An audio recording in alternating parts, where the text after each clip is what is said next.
The electrical conduction of our heart is connected to our emotions, and the chemicals from our emotions that get pulsed through our bloodstream, that is going to impact our physiology. Hello and welcome to another episode of the Reinvent Health podcast. Here we get to chat to some of the world's most interesting and influential people about everything to do with physical, mental, and spiritual well-being. If you want to make healthy changes and live a better life, you are in the right place. Please don't forget to rate, leave a review, and share with everyone who wants to live their best life. And now your host, Nikki Robertson. Welcome to my latest episode of the Reinvent Health podcast. Dana Frost is a mother of 5 children, a wellness expert, and the host of the Vitally You podcast, shining a light on how you can feel younger while growing older.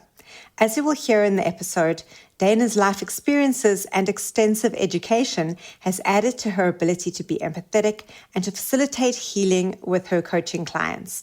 You can find Dana at danafrost.com. She's all over social media, and you can download her free ebook using the link in the show notes.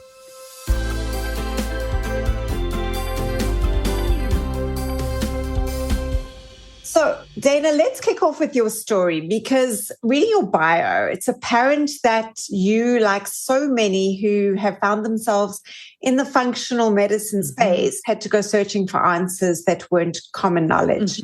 So let's start with your healing journey and where it has brought you. Yeah.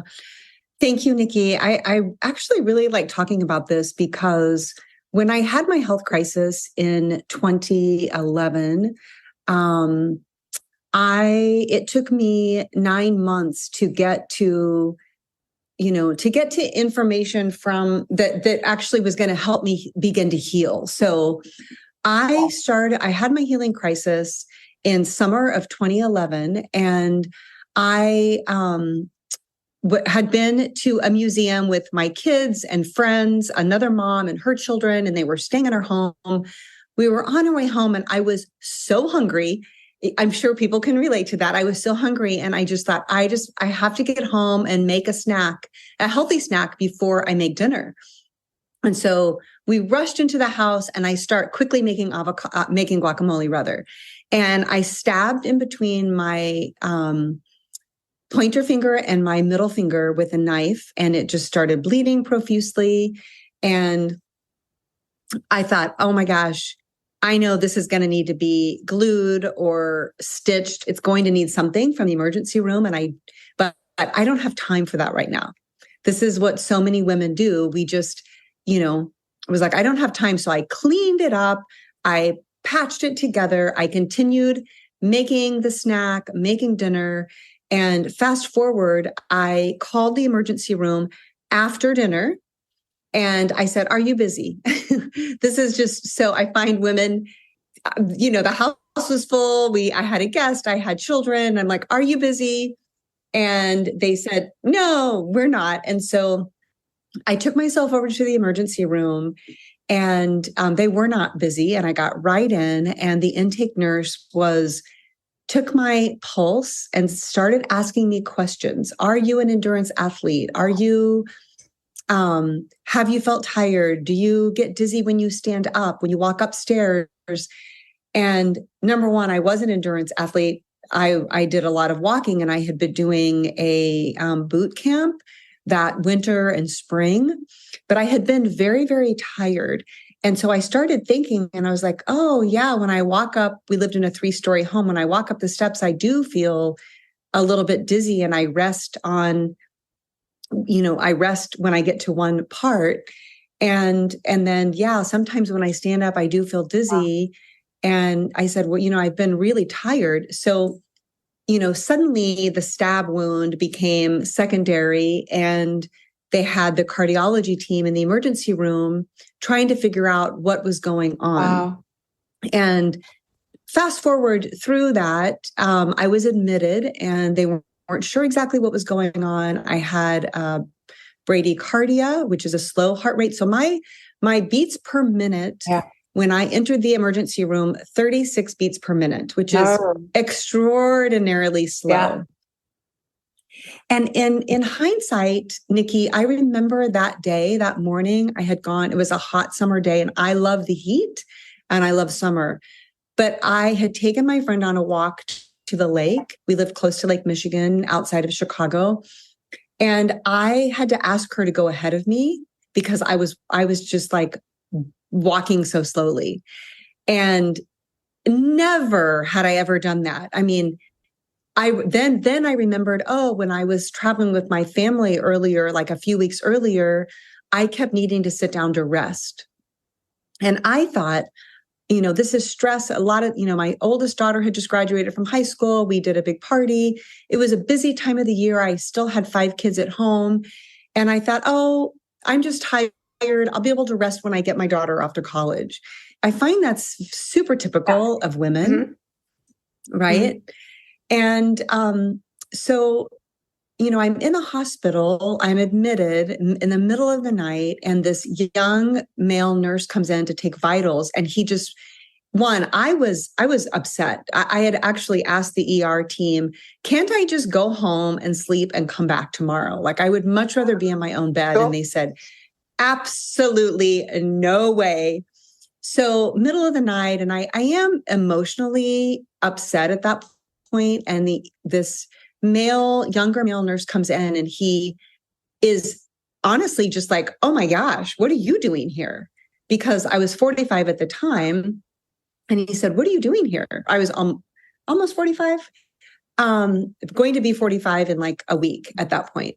And I, told him a little bit about the emergency room. And he said, wow, I mean, I'm just not used to seeing someone your age have this condition and be admitted to the emergency room for bradycardia. And that, even that situation was, wow, what's going on with me? They had done all these different examinations in the emergency room. Then we fast forward to the next day. Towards the end of the day, I did a stress test that day. And towards the end of the day, an electrophysiologist came in and he said, listen, I actually know what's going on with you. I don't know why it's going on with you, but they hadn't labeled it bradycardia. You have bradycardia. And we need to find out why, because the way that your heart is behaving, it's behaving like a worn out body part, but we've never seen this in a woman your age. We see this. It's very typical of a woman like 70 and beyond. Yeah. And so he asked me a bunch of different questions, and we had lived in South America for 10 years. So I had traveled to Africa multiple times, throughout South America. So he wanted to know about potential exposures, different viruses. And, it's hard. I really just didn't know, but he ruled out. He took the exam, and then it took a while to get back. He ruled out one thing that actually would have caused, I'm just blanking on the name of it. It's tick bites. Yes, like Lyme disease. Lyme's disease. Thank you. I was like, where is that word? They ruled out Lyme's disease. And at that point, that was a week later, he called me and he said, listen, your Lyme's disease is negative.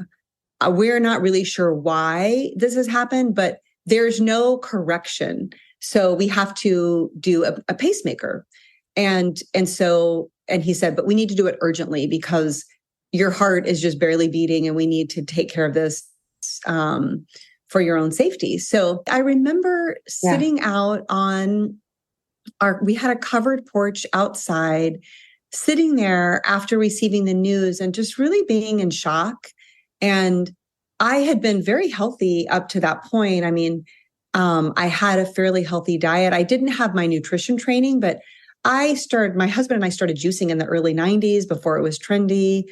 Right. I would say I ate a whole foods diet. I did love my sugar, which came into play. Diabetes has a very strong component in my health history. Mm-hmm. And, but everything was home cooked, healthy whole foods. And I always, moved my body. It's not like I didn't have a sedentary lifestyle. So I was so curious what was going on. I have the pacemaker implanted. It's a very easy surgery. I stayed one night in the hospital. It's very straightforward. No concerns there. And my electrophysiologist said, Dr. Nazari, Dana, you are going to feel like your old self again. No more fatigue, blah, blah, blah. And I did not. I was just as tired. Now I had the security of knowing that my heart was beating, appropriately, but actually I could feel the pacemaker. It was very awkward in terms of like the rhythm felt foreign to me. Right. And so I had to keep going back to figure out for him to figure out what is happening. And he said, it's all in your head. Yeah. This is all in your head. You just need to calm down and, calm down. Your pacemaker's working and everything's okay. So then I started taking myself to the endocrinologist because I could see my numbers from the emergency room and I could see the glucose numbers. And I knew enough to know that was pretty high.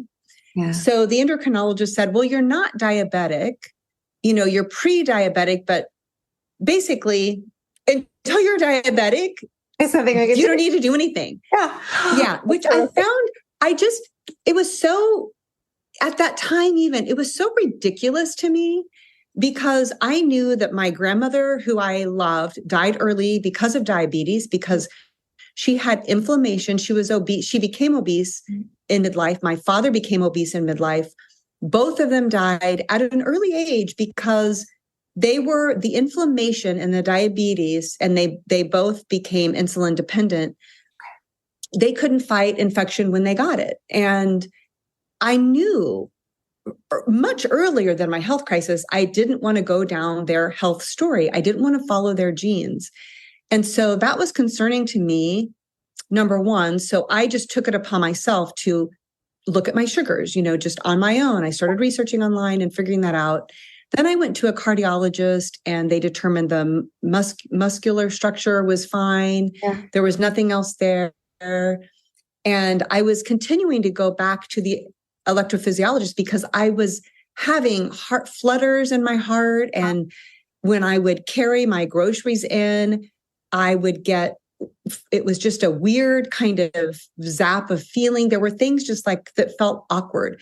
It took him 6 months to really say, okay, let me get you back into the hospital and see what's going on. And sure enough, the pacemaker is set to a standard.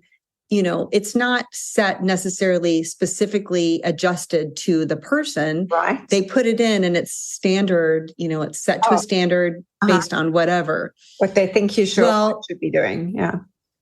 Yeah. Well, he had to adjust it. And once he adjusted it, those feelings of discomfort, of fluttering and feeling it was speeding up and slowing down, all of that went away. So the pacemaker, that was solved. I was still extraordinarily tired. He did say, well, let me refer you. She's impossible to get into, but if I give the referral, you'll get into this integrative wellness internist. And we'll see. She's very good at diagnostics. And so it took me 3 months to get into her. And when I got into her, when I thought my appointment was, I walked in and I was a month early. And right there because you remember, I was still very tired. Yes. I'm still tired. I'm still emotionally triggered by my situation. And I just burst into tears. And is there no way? I've waited 3 months. Is there no way? No, we're so sorry, but she's booked, but you have an appointment. It's just a month from now. Oh, no. So that, I know, I mean, that really, Nikki, became such a pinnacle moment for me. As I left, I realized I am looking for someone to save me. And actually, I really need to, I need to be the person in charge here. Mm-hmm. It was a very important turning point. And during this time, I had read a book called When the Heart Speaks by a female cardiologist, Mimi Guarneri. And I discovered heart math in this book. Are you familiar with heart math? Very much so, yes. Oh, wonderful. Okay. Yes, I'm glad that you are. So I discovered heart math, and I had been practicing. I bought the device at the time. It was software connected to the computer. And every afternoon I did a session, and I had started tracking heart rate variability and looking at, this connection between my heart and the things that had happened in the decade leading up to my health crisis. And I was beginning to put together the pieces of the puzzle of this level of stress I had, where there were episodes where I felt my heart was on fire. Oh. And, I was going back and forth to the electrophysiologist, right? And I was saying, Dr. Nazari, listen, I brought the book. I think it was called Heart Math Solution, maybe. Yeah. I brought, Heart Math Solution. I brought my book and I gave him a copy, and he said, no, that there's no correlation. This is all in your head. Yeah. Blah, blah, blah. This is not stress. What I realized is my own responsibility and really mining my own life and my heart and my whole mind body system for everything that had happened and how that impacts my physiology. So there was so much growth, Nikki, that happened in between that initial appointment I thought I had and the actual appointment I had. So that when I got to that intake, was a 2-hour intake with this doctor, I was really ready for, what she wanted to do. And I was ready to do the tracking in my own life. We discovered a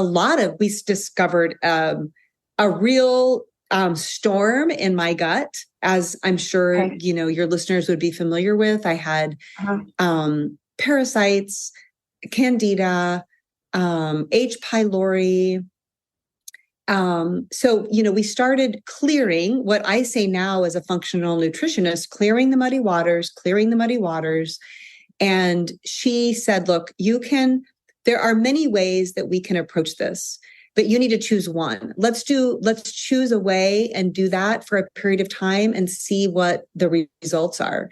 And so I began with acupuncture and traditional Chinese medicine herbs. And then tweaking my diet, getting really a lot more protein, plant protein, lean animal protein. We discovered adrenal fatigue. I started healing and cooking to heal my adrenals. And I started to feel better. I also changed my heavy duty workouts to a very, mild way of working out. I started resting every day. I calmed everything down in my system and I started to feel better. But the reason I like sharing that is because I was honestly very lonely during that time, because there wasn't anyone else on my journey. And that really is the inspiration for why I decided to study functional nutrition, because I was already a life coach. I had been a life coach since 2007. And I have a coaching tool from Dr. Martha Beck, who I studied under, called the Body Compass. And I already knew that issues get stuck in our tissues and the body gives us this deep well of information. And so I thought I can help my clients on another level with their physiology, with the things. For me, there were a lot of things that got stuck in my tissues, and unwinding all of that through alternative modalities really was the key to my healing. Yeah. Wow. There are so many themes we can dig into here, because what really stands out for me is we heal when we decide to own our healing and own our responsibility and stop, contracting it out to whether it's a doctor or a dietitian or a personal trainer. Is you've got to do the work. And it seems to me that and I see this in my practice, and I'm sure you do every day, is people come to you with an issue, and it's not about the issue. It's about everything that came before the issue. I know. Yes, Nikki. That's the thing. And my question when I look at people who come to me and want to lose weight or want to cure their diabetes is, are you ready to own this and do the work? And to maybe think very differently about your approach, because you can't keep doing what you're doing and expecting a different result. So what was, if you were a life coach years before the big event, what were the emotional, physical, what were the traumas? And they don't have to be massive traumas. They can be a series of tiny, but hundreds of small traumas that eventually break everything down. What in your journey would you say were the pivotal experiences that created that big event that, thank goodness, you stabbed yourself, because otherwise you would never have ended up in the hospital, and who knows what would have happened? Yeah, that's a really important question, Nikki, and I'm glad that you asked it. And just thinking about it, and I haven't really even cried about this for years, but thinking about it right now, for whatever reason, in this moment, I do feel like this emotion welling up of, wow, the journey, right? The journey that we're on when we, really own it and understand it. So when we were living in South America, we lived in Brazil actually for 8 years. We had lived in Argentina before that. When we were living in Brazil, we adopted 2 children. And actually, prior to leaving the US, we wanted to adopt a child. It was in our plan. But we got pregnant with our 3rd, and we were like, oh, this was right before we left the US. We're like, 3's a lot. Like, okay, we're finished. And that dream to adopt a child, we just put it to rest. But then we were living abroad, and in South America, you have someone who's cleaning your house, you have domestic help. And so, and I wasn't working. I couldn't work. I was the trailing spouse. And so there was a lot more time. And we just decided, it's a long process, but we felt we had the capacity to adopt. And so we went just as, foreigners living in Brazil, but legally we spoke Portuguese. We went to our local social agency with the government, and we got approved, and we ended up adopting a brother and sister. And they were 3 and 5. They had been in the orphanage for 1.5 years. And there was a lot of trauma for them, a lot of trauma. And I naively went into it because I was a social worker, and I thought I knew a lot, and I knew a lot. I knew a lot up here. And I also thought our loving family, can heal anything. And it's not like I said that out loud to myself, but I think that was just a part of what I believed. Yeah. And, exactly. Transitioning our family of 5 to 7, there was a lot of heavy lifting, and there was a lot of trauma for these kids. And they're amazing humans. But there was a lot of trauma, and we all get activated if there's something in us that is there that can be activated. And so their trauma activated the wounded child in me. And where I had felt, and I was never abandoned. I grew up in a loving home, but my parents were very busy. They, they were working. My dad, at age 5, they bought a restaurant bar. They were very, very busy working. And, in high school, there was a lot of friction between my parents. They eventually separated for 2 years, and then they did get back together. But, I just remember kind of feeling on my own a lot. And so I never really thought of it as abandonment, but what I can see in hindsight is I became activated, and there was a lot of frustration and some rage in me from their behavior. And, so, that went, and even though I was doing my work and we got support and help, but it's a long process to work on yourself. You know, it's not an overnight.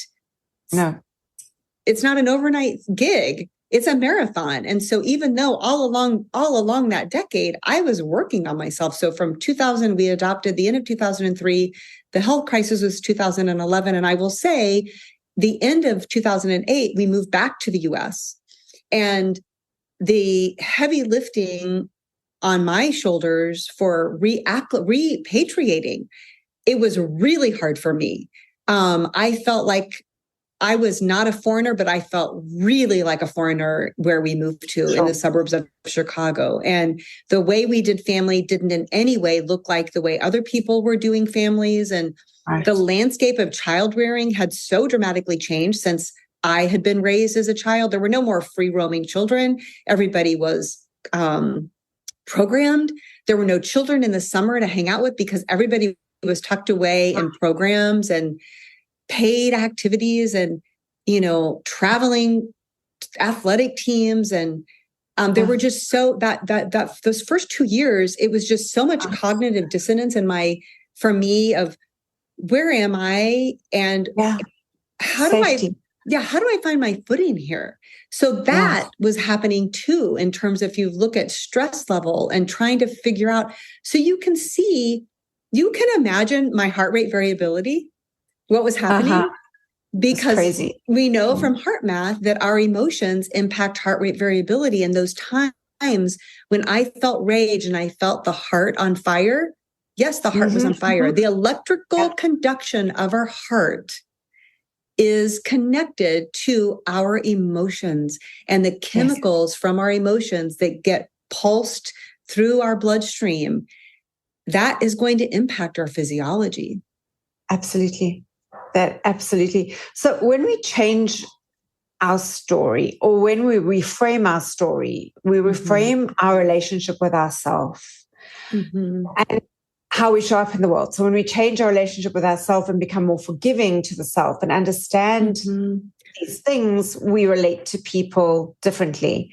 What is your opinion are the tools where anybody who's resonating with your story can start to begin rewriting their story, but changing their inner narrative? I think that's what I'm trying to get to. Yeah, I think that is so important. One of the things that I learned is when you said it changed the way that we relate to other people.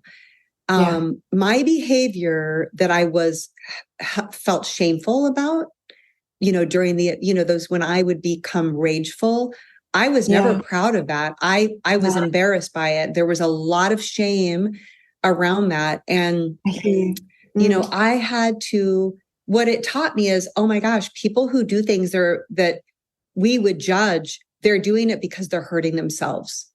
And so I was able, and we had some spiritual help. We had, support. I was able to I just became accepting. Truly but for the grace of God. We are all doing the best we can with the circumstances and the information we have at any given time. And so understanding that about yourself and really owning, I need grace and mercy every moment.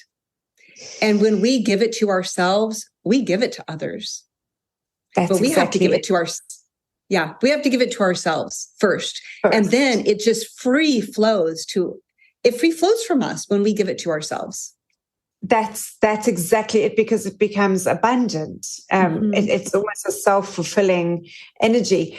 And when you mentioned the electromagnetic field of the heart, we're connecting with the electromagnetic field of the heart in the next person when we have that inner empathy. And I think for me, the one thing that, and I, keep harping on this, is what the pandemic brought to light for me was community and support and, coherent energy where we're there for each other in the most simple of ways, which was really put on the table. I don't think many of us gave it so much thought until we couldn't connect with people that we really, really wanted to connect with. And yes, I can relate to what you've said, because when you are young and full of new hormones, or even very young and frustrated and afraid and out of your comfort zone, reacting out and getting angry and frustrated is a normal response to fear. And we do get shamed by this behavior, and we moderate our natural being in the world. And when we moderate our energy and suppress our natural expression of either love or fear, something's going to go awry. And I don't know anybody who isn't going through this on some level.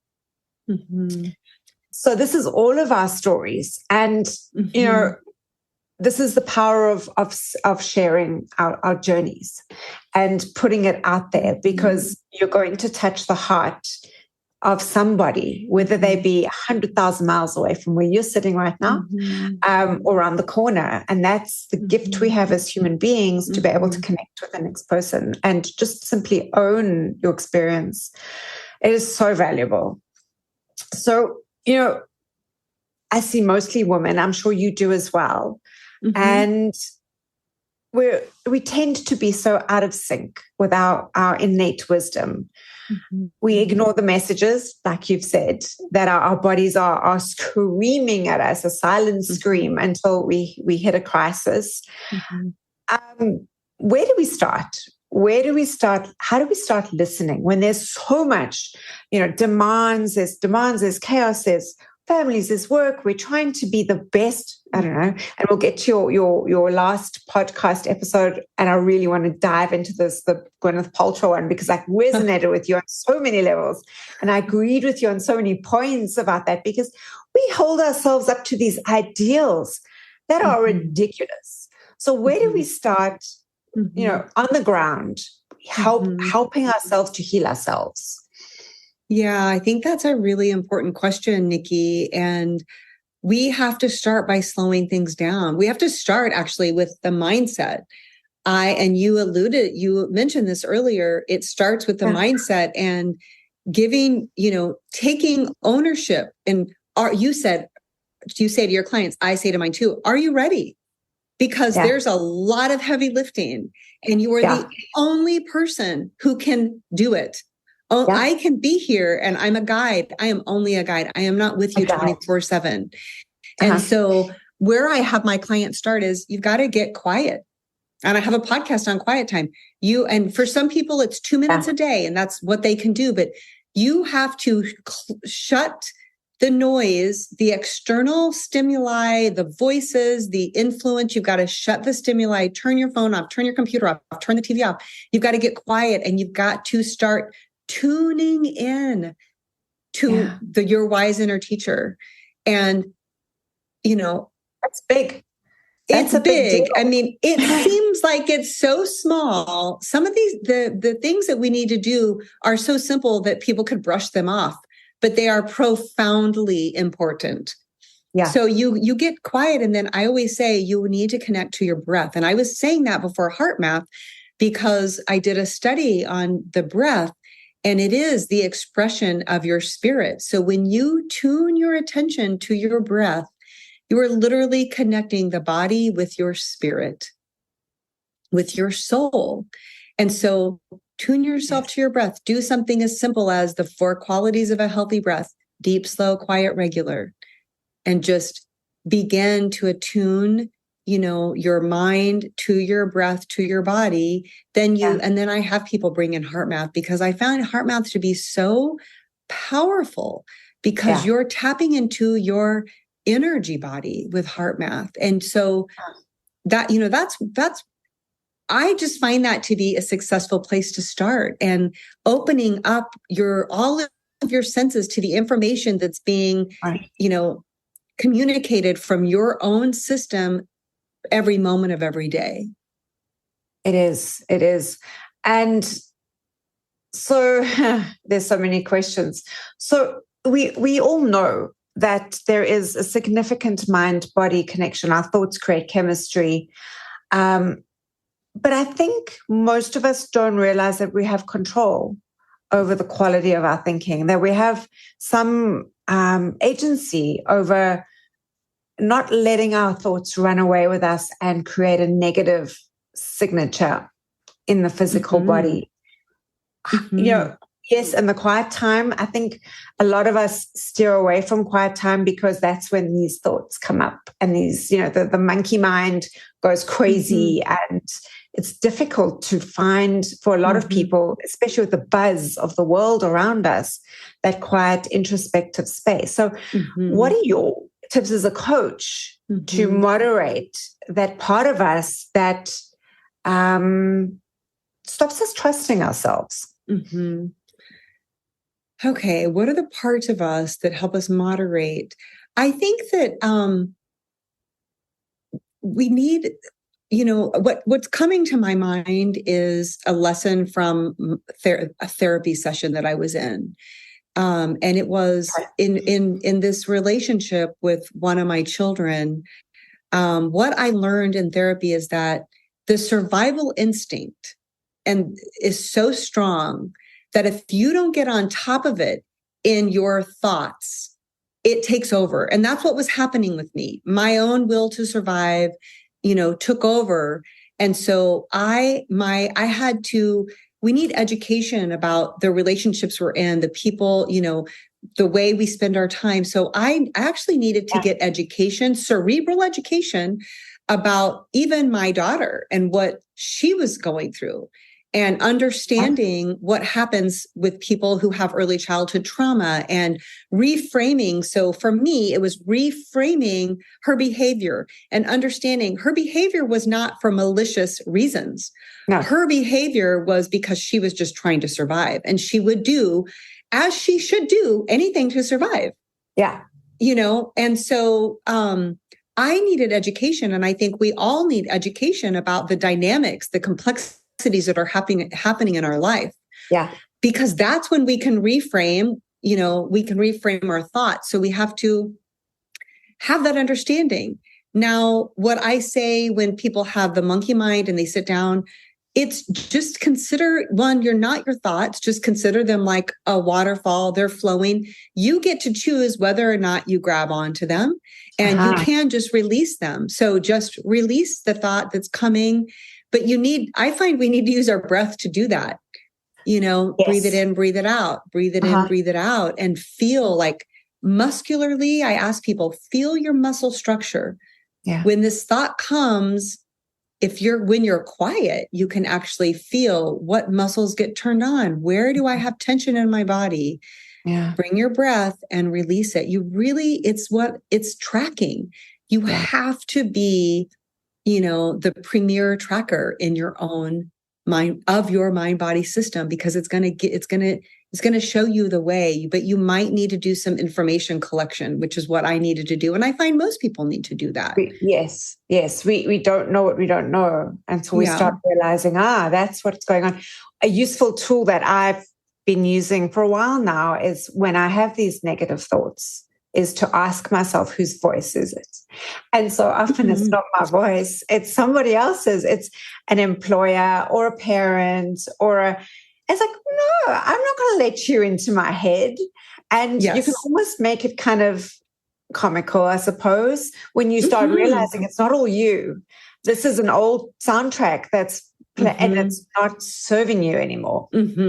Yeah. Are you familiar with the work of Byron Katie? Yes, very much. Okay, so that is a tool to reframe the thoughts that I use with clients, the four questions. That is a very powerful tool too, because it's information collecting. When you put the thought under a microscope, it can always be turned around at some level. Always. Is it true? Is it useful? I can't remember all four of them, but there are a really useful break state in that runaway train of our negative self-talk. Yeah. And then if you want to create the new neural pathways, the last question is turn it around. What's the turnaround? So then you've got to create a new statement, a new belief that you replace the old one for, and you start repeating that to yourself. We train our mind like we train our muscles with repetition. We have to be engaged. And it's just so easy today, Nikki, just to be on autopilot with our mind, to just be entertained all the time, entertained with TikTok, entertained with Netflix or Apple TV. And we're, we're being programmed. Yeah. We need to remember we are being programmed 24/7. And we need either we decide what's being programmed, or we just let it go and we just expose ourselves and say, I'll just take whatever comes my way and I have no agency. Yeah. Yeah. And this really worries me with children, is their need to be constantly online. Mm-hmm. Terrifying, because where's the quiet time? Where's the introspection? Where's that learning about who you are? And as parents, we've got to stop that from going. Yeah. And, it's so interesting, because if I go back and reflect on when we returned to the US and watching all the kids be programmed. So we've got a generation of kids who grew up not having a lot of free time, to get bored, to be with their own thoughts, and just, when you've got nothing to do, you start getting creative, you talk to yourself, a lot of things kind of come forward for you as a person. And I really see that we've lost we have a generation, they haven't been raised in a way where they were able just to free flow. Yeah. Yeah. And that's going to bring with it new mental health challenges, new physical health challenges, things that we don't have we're not equipped yet to understand where these come from. But this is a warning. If we don't see this as a warning, I don't know what. Yeah. So let's chat about aging well, because we both work predominantly with women, and this is a big deal. We all want to age well. We don't necessarily want to look like Barbie dolls, but to embrace aging. And, I was listening a while ago to your episode on the vitamin drips. And, it's my pet peeve when people think you can just go and hook yourself up to an IV and make up for all your bad behavior. But yes, I mean, you're talking about Gwyneth and her responsibility as a public figure to portray a realistic image. And she's talking about aging gracefully. She's not an example of aging gracefully at all. And we've got so much misinformation out there. So for the average woman who wants to age healthily and increase their, health span, where do we start with that? And it's not about, for me, it's about getting the sleep, getting the quiet time, getting the movement and the nutrition. But when you're really, really busy, where do we start making sure that how we act now is going to determine how we are when we're 90? Yeah, well, I think that you really do want to start with your mindset. What is it that you want from yourself in 10, 20, 30, 40 years? How do you want to grow old?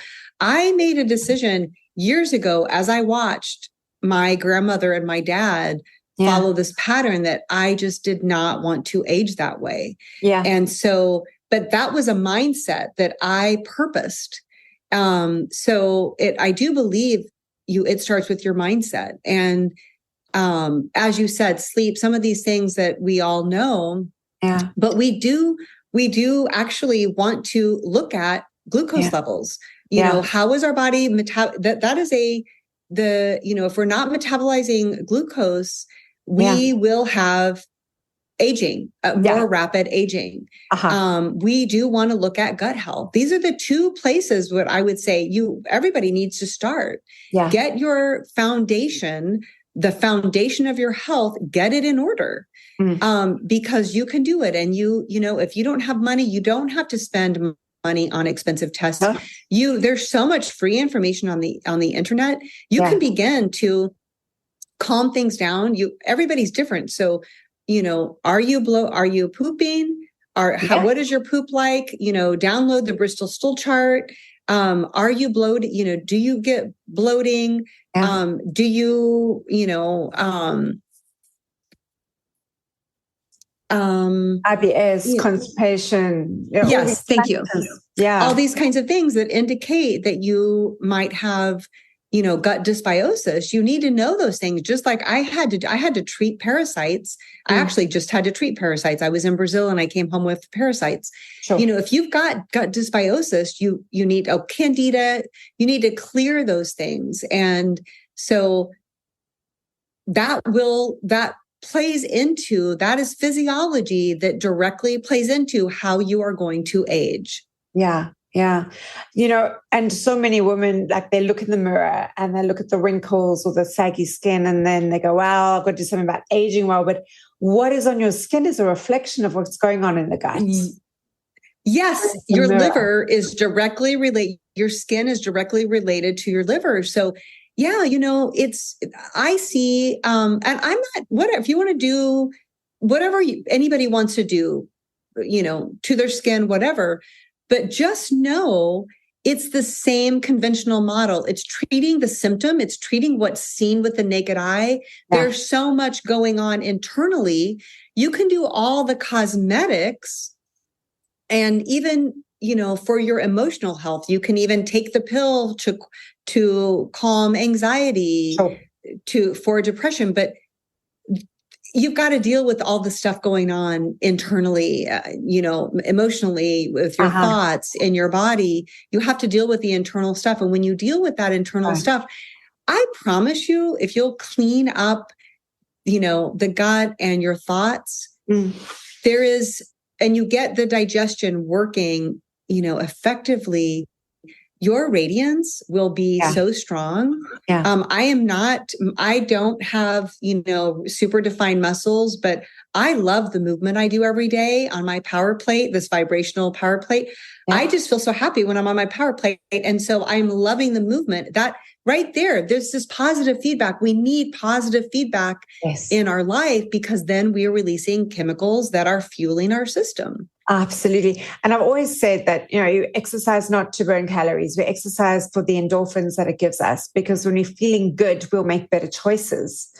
And if we don't use it, we will lose it. There's a million reasons why we should be moving. But I think for me, that's the most important reason, is it makes you feel better. Yeah. And, I was just thinking, we all know people who are super, super fit, but there's a rigidity to them. Oh, yeah. And their body, even though they could, win some athletic performance, their body feels rigid.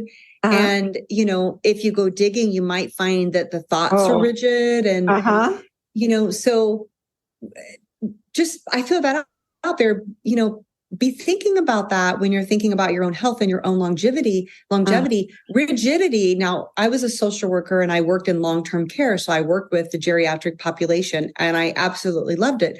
Yeah. But what you see is with people who have dementia, all like the rigidity comes out, all the things that you can consciously keep the tamper on. When you have no filter, it will come out. So how do you want to age? Do you want to age where you are flexible, not just in your body, but in your thinking, in your emotions? Because everything you're doing now is going to determine how you age in the future. And as women too, we actually need a little bit of padding. Like, as we age, there's a reason our bodies change and have these different cycles, because sometimes we need extra fat. We're carrying a baby, we need extra fat. Yeah. I think menopause is just that great invitation to really dial into where have we been, where are we now, where do we want to go? And as women, we might have extra padding in menopause. Yeah. That doesn't mean that we're unhealthy. So it's just, there's a lot of stuff here to talk about, right?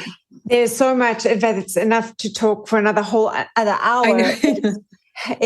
is specifically menopause, and it is it's an invitation, I believe, to reassess the next 50 years of your life, as it were. Mm-hmm. So where do you want to be? Who do you want to be?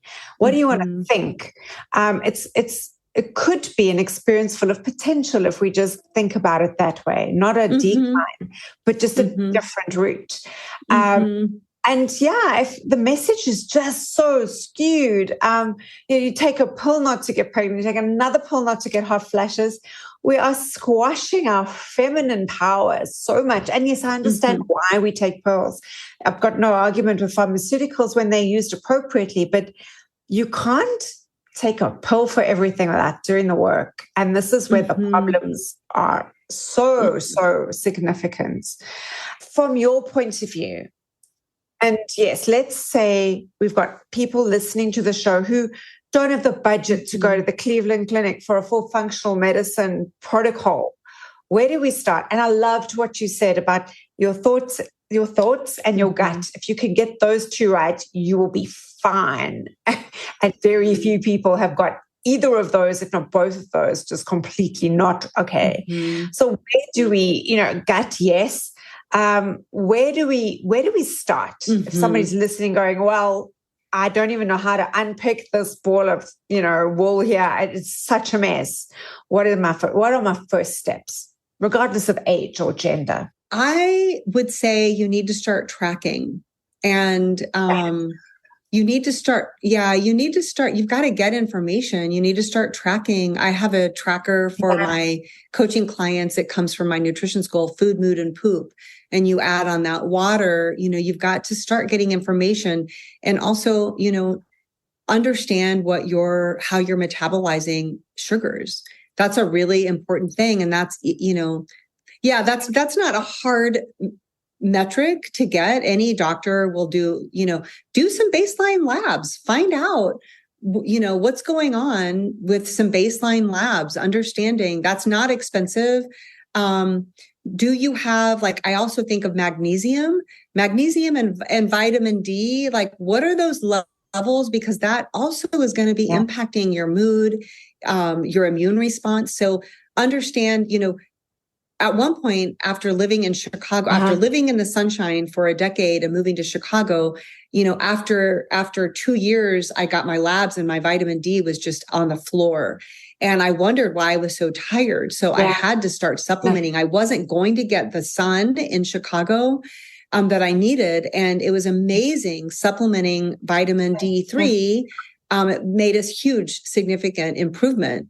Yeah. And look at your B vitamins are another thing that typically can be very low for people. So you need to get some information. You might need support, so track, what is going on, download the Bristol stool chart. It's available online. That will allow you to understand, do I need to do some detoxing? And, where I ask people to start, it's just the detox. Your body is designed to detox every day, and it's called nighttime. So if you just don't eat from ideally sundown to sunup to sunrise, or dinner to breakfast, 12 hours, don't eat anything. Hydrate really well. Start there. That's a big starting point for a lot of people. And then again, each person is different, but if you can, you eat, you eat and you digest and you rest. That's the pattern the body likes. Yeah. Rise at sunrise. So get your eyes out in the sun, even if there are clouds, first thing in the morning. Eat, digest, and rest. Don't keep eating all day unless, there are cases where people need to give your body a couple of hours, 3-4 hours in between your meals. And then give your body time to clear out and rejuvenate itself overnight. That would be a big start for most people. Be really mindful about your exposure to light at night, in terms of try to keep the lights in your home on dim in the evening. Yeah. Try not to be, and we all hear this now, exposure to screens at night can impact your sleep. And that's all really true. Yeah. Those are just, and then whole food. I would just say with the diet, even if you just said, I'm not going to eat any packaged food. Right. That is also a great place to start. You can download Whole30. Yeah. It does. Download Whole30 recipes. Nom Nom Paleo is one of my favorite online cooks. Yeah. She's got so many amazing recipes. There's so much available to us that cost us nothing. Yeah. There's a huge amounts of resource out there. I guess, again, is you've got to reach crisis, unfortunately, for most people before we take action. And it can be avoided. Wow, it can be avoided. But I think it's, it's the way we function. We end up in this uncomfortable comfort zone, and then we're forced to make changes. So, Dana, thank you so much for your time. This has been what a beautiful conversation. I've had so much fun, and it's been so enlightening and uplifting speaking to you. And I would really love to speak to you again. And we can dig deeper into women's health. But yeah, there's some real pearls of wisdom there. And I'm hoping that anybody listening can just take 1 or 2 or 3 things that resonate for them and action them, because you will feel such a difference in your life. Absolutely. Well, Nikki, it's been such a pleasure to be here, and I would love to give your listeners a gift. Oh, wow. I have an ebook, okay, Tips to Daily Vitality. So I will send you that link for the show notes. But it's just been, I've loved having this conversation with you. Thank you. Thank you so much. Yes. And we'll put that in the show notes. And my goodness, what a gift. Thank you so much for your time. Thank you once again for joining me for another episode of the Reinvent Health podcast. As usual, all of my guests' details can be found in the show notes page on Apple Podcast, Anchor, or wherever else you listen to your podcasts. Please don't forget to rate on Apple and leave a review.